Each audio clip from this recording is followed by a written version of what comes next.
Hey guys, what's going on? I'm Combat Craig. I am Combat Craig. I have Raider X with me, and we are going to talk about major changes that are going to be happening to tinnitus. They're in the works now. We're going to kind of go over the framework of what they've proposed, and ultimately, this will if there will be some changes. We don't predict a whole lot of them, so what we're going over here should be good. So let's talk. Let's push it over to you and have you talk about the first part. We only did some of the parts of this page of this document. I'll leave it in the description below. So the number 2 here, the proposed changes. Hit Okay, it. so all right, I'm scrolling back up on the document. So the proposed changes, although the VA will not alter the definition of hearing loss for compensation purposes, it proposes to update several of the current terminology found in 38 CFR 3.385, 4.85, and 4.86. VA also proposes a note to 4.85, adding a 10%, and 4.85 is the actual hearing loss criteria. So they're proposing to add a 10% evaluation for non-compensable hearing loss with tinnitus present, where tinnitus is related to the diagnosis of hearing loss. Now, that is very important because that does not raise the issue of military noise exposure.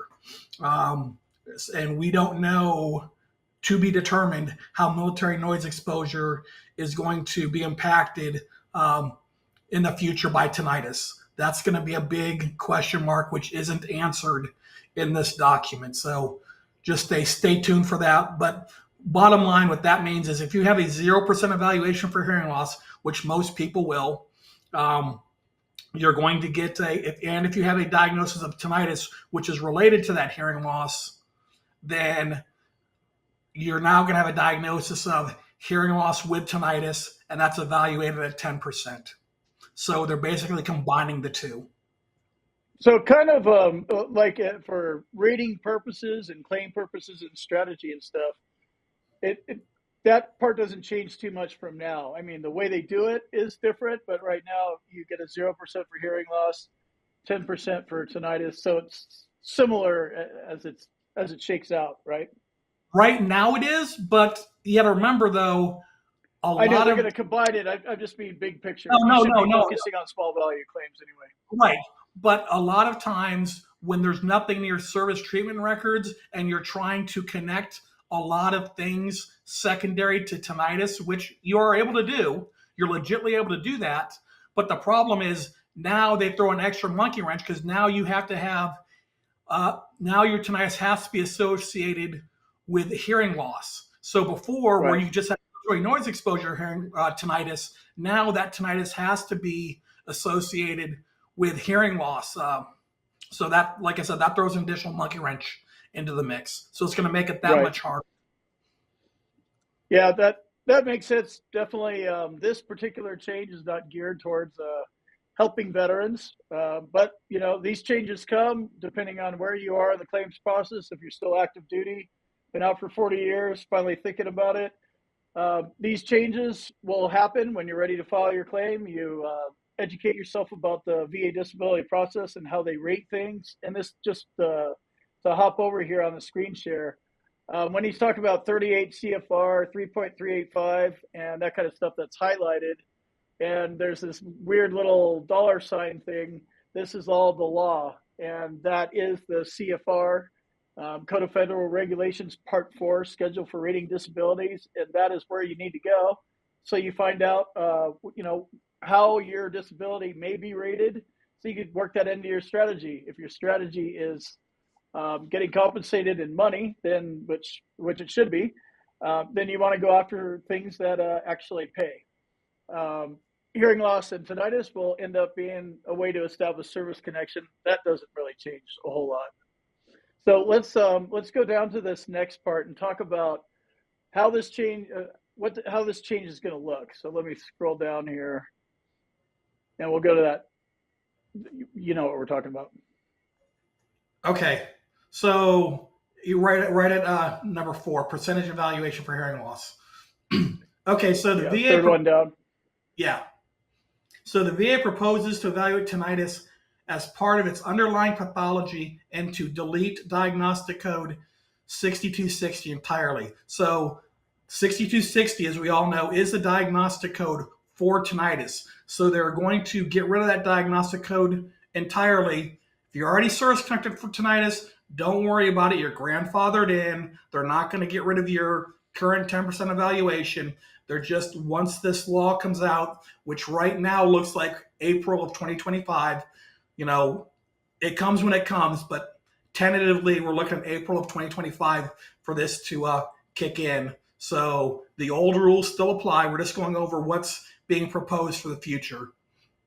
But you will be grandfathered in. So in other words, tinnitus will be compensated through the application of diagnostic code 6100, which is hearing loss, 6204, which is peripheral vascular disorders, 6205, which is Meniere's syndrome, 8045, which is TBI, 8046, which is cerebral atherosclerosis, which is like plaque in the blood vessels, a hardening of your blood vessels in your brain. That's what that is. And then 9305, which is major or mild vascular neurocognitive disorder. Okay, so these are, it'll be compensated through, so you have to have one of these conditions? Yes. Right? Yes. You have to have one of these things. So basically, tinnitus is basically going to turn into a secondary of one of these things, and these are the diagnostic codes. It's going to be a with tinnitus situation. You're not going to have a standalone tinnitus. It's going to be associated with those conditions. And it's not the only one. Hearing loss is the only one where it's going to actually bump it up 10%. So if it's non-compensable, like I just talked about earlier, with the hearing loss, it's non-compensable. Now your hearing loss with tinnitus would be bumped up to 10%. Now, if any of these other ones, these other new diagnostic codes, if those are 0%, it's unclear whether if those will get the automatic 10% bump, just hearing loss at this point. Yeah, right now it looks like it's just hearing loss. It doesn't look like any of the other ones is going to bump it up at 10% to a 10%. Because and now, to be clear on these changes, this is to establish service connection for tinnitus. This doesn't affect if you already have a rating for tinnitus and you're trying to connect secondaries to it. That's a total separate thing. Nothing's changed there. So if you already have a rating for tinnitus, or once you get one, secondaries, unless you're in the 1-year presumptive period.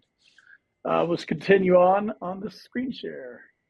Okay, so for associated tinnitus, for tinnitus associated with service-connected hearing loss in particular, the presence of tinnitus generally does not impact earning capacity. We can agree to disagree on that, because a lot of people will say the contrary, that the tinnitus is so bad that it is a leading, it's with all the secondary conditions that are hooked up with it, but that's neither here nor there.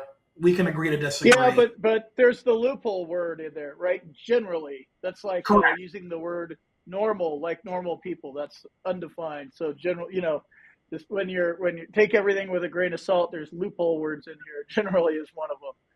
Right, but I mean, you would agree with me though that that doesn't. It is what it is. So whatever. Right. But for the case of reading what it says here, the presence of tinnitus generally does not impact earning capacity beyond what is already contemplated at the compensable levels of hearing loss. Though VA recognizes the presence of tinnitus combined with non-compensable hearing loss could have more than 0% impact on earning capacity, thus diagnostic code 6100 will provide a 10% evaluation with tinnitus associated with hearing loss only when hearing loss is non-compensable. Only when hearing loss on its own does not warrant a 10% evaluation. So if your hearing loss is at 10, you're not going to double dip and get a 20. 2 10s equals 19, which equals 20. You're not going to get that. So they're just specifically focusing in on the 0% for hearing loss that generally most of us get, or whatever. If that's the case, then you'll get the bump if you also have tinnitus that was caused by the hearing loss. which leads to the pyramid thing, the 4.14, higher of two evaluations, you're going to get the higher of the two. So, tinnitus is at 10, hearing loss is 0. It combines, so you get the combined 10% evaluation. Yep. All right, moving on. To that end, is that where we're at? Yes, to that end, the VA will add 2 notes under diagnostic code 6100. The first note will list examples of which disabilities contemplate tinnitus as a symptom of a given underlying pathology. The second note will provide that tinnitus is only compensated as part of an underlying service-connected condition.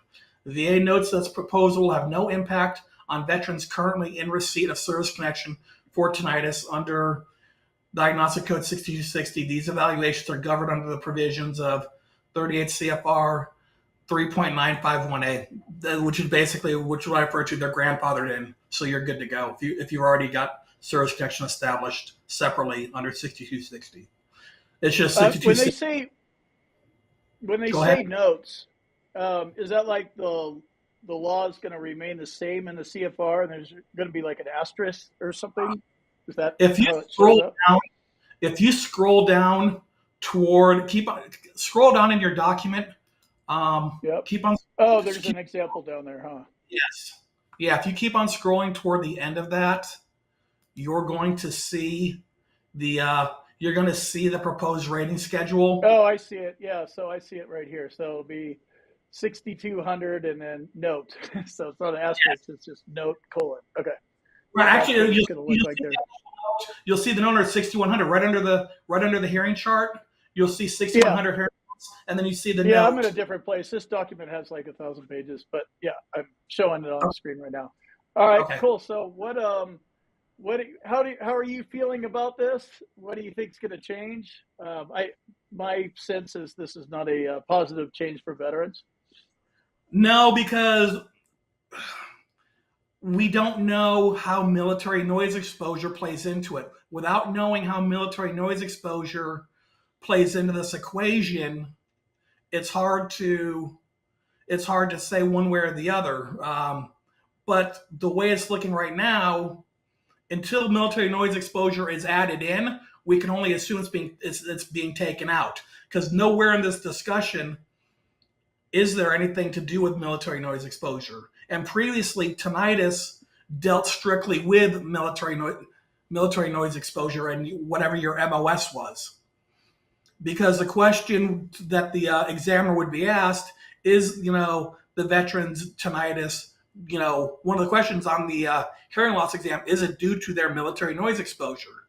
And you would list on the examination what their military noise exposure is, and each MOS is assigned high, moderate, mild probability of military noise exposure. So when you take that aspect out, now you have to actually have an association with hearing loss, so it makes it that much harder. So it takes half of the